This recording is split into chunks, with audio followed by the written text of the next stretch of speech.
So good afternoon, Madam Rashida. So we are from Group One. So I'll introduce my group mates. So I'm Darshan.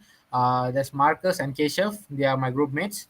So we are the first group, and we chose the topic one and topic two, which is the simplest scheduling algorithm where the first process that arrives is the first one to be executed, which is easy to understand and implement. Other than that, it has a poor turnaround time, especially for long processes known as the convoy effect. Next is shortest job next, SJN, or shortest job first, SJF, which selects the process with the shortest burst time first, and reduces average waiting time. However, the disadvantage of this thing is requires knowledge of burst times in advance, which may not be available.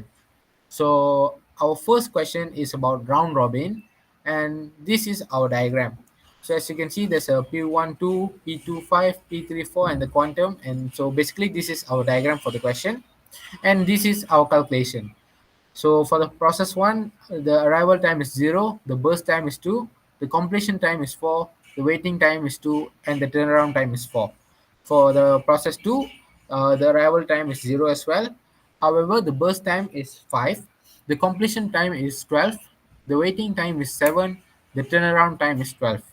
So finally, the process 3, again the arrival time is 0, the burst time is 4, the completion time is 8, the waiting time is 4, the turnaround time is 8. So the advantage of this round robin is fair to all processes, ensuring a chance to run, and it provides a good response time for interactive systems. Whilst the disadvantage is overhead for context switching can be high, especially with small quantum, and it may not be optimal for long processes as they might incur may context switches. So for the next question is about preemptive shortest job first, and Keshav will be explaining about this. Hi, good evening, Madam Rashida. I'm Keshav Rao Balasubramaniam, and today I'll be talking about preemptive shortest job first, which is also known as SJF.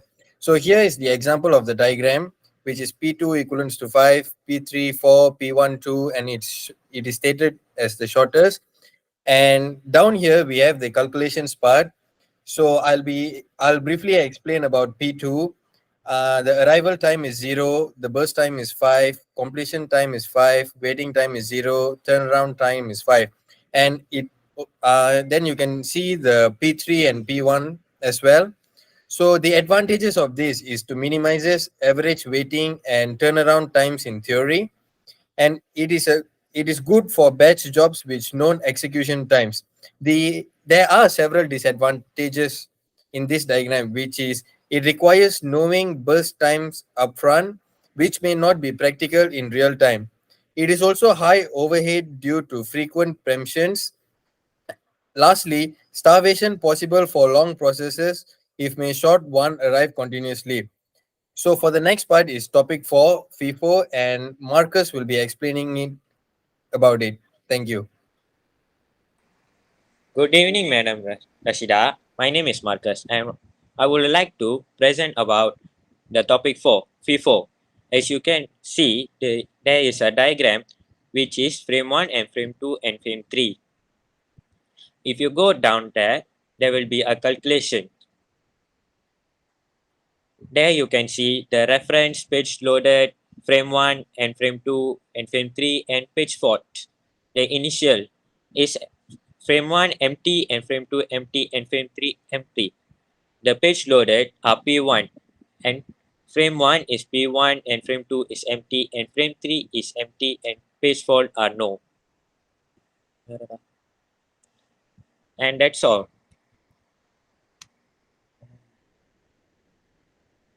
No, no. And as you can see, the next one is LRU. As you can see, there's a frame 1 and frame 2 and frame 3.